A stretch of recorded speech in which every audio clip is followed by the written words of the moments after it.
Aldehyde को study करते हैं और एल्डिहाइड में सबसे पहले हम हमेशा की तरह उनके नॉमेनक्लेचर के बारे में बात करते हैं। तो नॉमेनक्लेचर जब हम देखते हैं एल्डिहाइड का, कॉमन नेम से स्टार्ट करते हैं। कॉमन नेम में हमने क्या करना है, यहाँ पे एक बहुत इंपॉर्टेंट बात है, आपको कार्बोक्सिलिक एसिड का नाम पता होगा तो आप कॉमन नेम एल्डिहाइड का बड़ा इजीली बना लेंगे। हमने बेसिकली करना क्या है, जो हमारा कार्बोक्सिलिक एक एसिड होगा यानी आईसी होगा, उसकी जगह हटा के हमने एल्डिहाइड लगा देना है। तो देखते हैं एग्जांपल।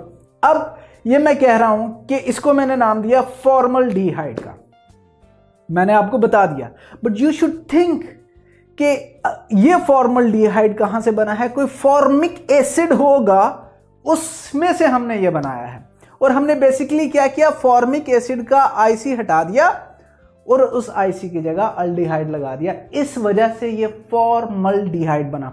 तो ये जो FORM है फॉर्मल्डिहाइड का, ये फॉर्मिक एसिड के FORM से आया है, ठीक है। अब अगर मैं आपसे पूछूं ये एसिटल्डिहाइड है तो आप कहेंगे सर ठहर जाइए, अगर ये एसिटल्डिहाइड है तो एसिटिक एसिड भी कोई होगा, and that's correct. Acetic acid हमारा कार्बोक्सिलिक एसिड है। एंड बाय द वे ये नेक्स्ट चैप्टर में हम पढ़ेंगे, कार्बोक्सिलिक एसिड वो होते हैं जिनमें C डबल बॉन्ड O और एक साइड पे OH होगा, दूसरी साइड पे कोई अल्काइल ग्रुप होगा। This is very simple. Carboxylic acid हम नेक्स्ट टॉपिक में देखेंगे, but this is really simple.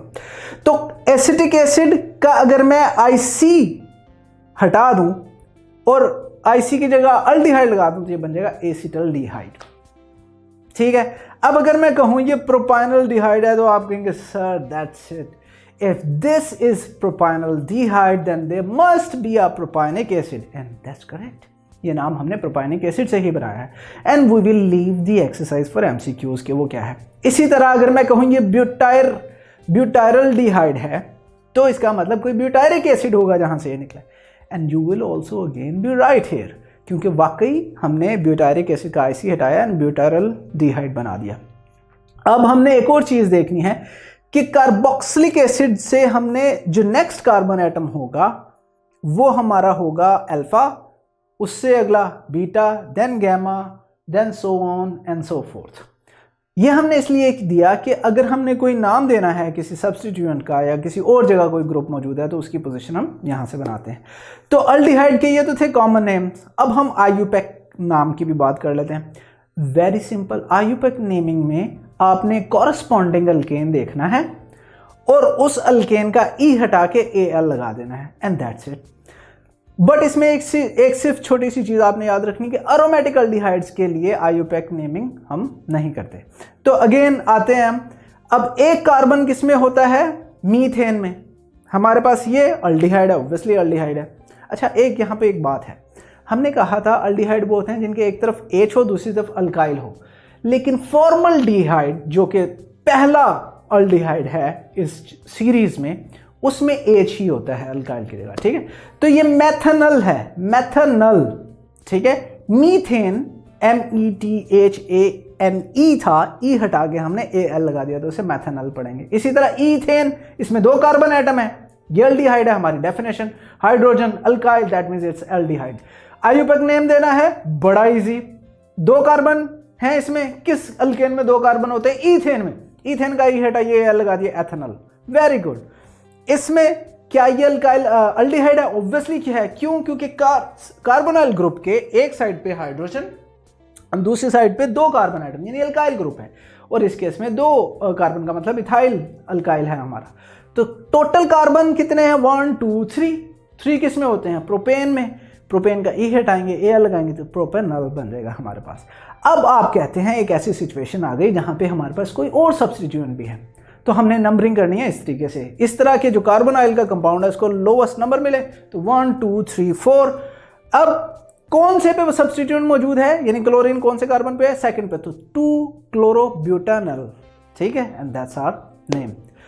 And अगर हमने देखा था फॉर्मल्डिहाइड के केस में के वक्त हमने पढ़ा था कि जो एरोमेटिक होते हैं उनको हम नहीं दे सकते, तो उसका सिंपली हम क्या कहेंगे, बेंजल्डिहाइड। जैसा कि आप हमारे पास देख सकते हैं, एक तरफ हाइड्रोजन है एंड दूसरी तरफ बेंजाइल ग्रुप है, तो ये बेंजल्डिहाइड बनेगा। अल्डिहाइड की डिस्कशन हमने कर ली, let's move on to the ketones nomenclature. Ketones के नोमेनक्लेचर में आपने याद रखना है कॉमन नेम हम किस तरह करते हैं। तो हमने कार्बोनाइल ग्रुप देखना है कि इसके पास कौन से अल्काइल ग्रुप्स अटैच हैं और कीटोन लगा देना है, और जो अरेंजमेंट है इन अल्काइल ग्रुप्स की उनको अल्फाबेटिकल ऑर्डर में रखना है। फॉर एग्जांपल ये मेरे पास एक कीटोन है, आप पूछेंगे why is that a ketone, मैं कहूंगा क्योंकि जो हमारा कार्बोनाइल ग्रुप है इसके एक साइड पे अल्काइल यानी R, दूसरी साइड पे भी R यानी alkyl group, that's why this is a ketone. ठीक है, नोमेनक्लेचर में हमने कहा कि कार्बन जो हमारा कार्बोनाइल का कंपाउंड है उसके साइड पे एक अल्काइल है और दूसरी साइड पे अल्काइल है, हमने दोनों को लिखना है और कीटोन लगा देना है, वो नाम बन जाएगा। बिकॉज दोनों साइड पे मीथाइल है तो ये बनेगा डाइमेथाइल कीटोन। ठीक है, इसे एसीटोन भी कहते हैं हम। नेक्स्ट एग्जांपल, ये हमारे पास कीटोन है, मैं आपको कहता हूँ ये कीटोन है, आप कहेंगे मैं कैसे मान लूँ ये कीटोन है, मैं कहूँगा बड़ा इजी, कार्बोनाइल को हाईलाइट कीजिए, एक तरफ अल्काइल दूसरी तरफ अल्काइल, तो it has to be a ketone. अब वेरी इंटरेस्टिंगली एक तरफ हमारे पास मिथाइल है और दूसरी तरफ हमारे पास इथाइल है, हमने कहा था नाम हमने अल्काइल ग्रुप्स का लिखना है और एंड में कीटोन लगा देना है कॉमन नेम जब बनाने हैं। तो लेकिन सवाल ये है कि पहले मिथाइल आएगा या इथाइल आएगा, तो अल्फाबेटिकली हमने डिसाइड करना है, अल्फाबेटिकली ई कम्स बिफोर एम। तो इथाइल जो हमारा ये ग्रुप है, मिथाइल जो हमारा ये ग्रुप है, एंड में कीटोन लगा देंगे तो ये हमारा कॉमन नेम बन जाएगा। इसी तरह अब हम कीटोन का आयुपैक नेम भी पढ़ते हैं। कीटोन के आयुपैक नेमिंग में हमने क्या करना है, अल्केन्स, आयुपैक नेमिंग जो है ना मोस्टली अल्केन्स को रेफर करती है। ठीक है, ये आपने याद रखें, अल्केन का ई हटा के ONE लगा देंगे एंड दैट्स हाउ कीटोन का जो है आयुपैक नाम बन जाएगा। अल्डिहाइड की तरह अरोमेटिक कीटोन्स भी do not receive IUPAC naming. तो हम एग्जांपल देखते हैं, ये हमारे पास एक एग्जांपल आई, इसके कार्बोनाइल ग्रुप के एक तरफ हमारे पास मिथाइल दूसरी तरफ भी मिथाइल, लेकिन यहाँ पे आपने डाइमेथाइल कीटोन नहीं कहना, वो तो कॉमन नेम था, यहाँ पे हमने number of carbon atoms count करने, तो वो है 1 2 3।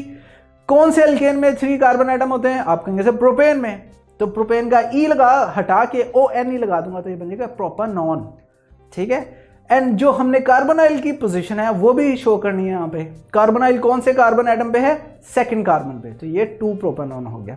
इसी तरीके से हम नेक्स्ट एग्जांपल देखते हैं, इसमें हमारे पास 4 कार्बन एटम्स हैं, कौन से एटम के ऊपर कौन से कार्बन एटम के ऊपर कार्बोनाइल है, आप कहेंगे सेकंड के ऊपर, तो ये 2 ब्यूटानॉन इसका नाम बनेगा, इजी। नेक्स्ट अगेन हम एक एग्जांपल फिनाइल की भी देख लेते हैं, जिसमें हमारे पास बेंजाइल ग्रुप है C6H5 and then carbonyl compound then CH3, तो इसे हम कहेंगे एसिटोफिनोन, और ये हमारा नोमेनक्लेचर था। अगर आप ये लेक्चर कंप्लीट देखना चाहते हैं और बेशुमार MCQs और उनके एक्सप्लेनेशन चाहते हैं तो कृपया अभी गूगल प्ले स्टोर पे जाइए और डाउनलोड कीजिए ऐप हिप्पो ई-लर्निंग प्रोग्राम, और इससे खुद भी फ़ायदा उठाइए और साथ साथ अपने फ्रेंड्स एंड क्लास फेलोज को भी रेकमेंड कीजिए। And don't forget to like this video and subscribe to our channel. धन्यवाद।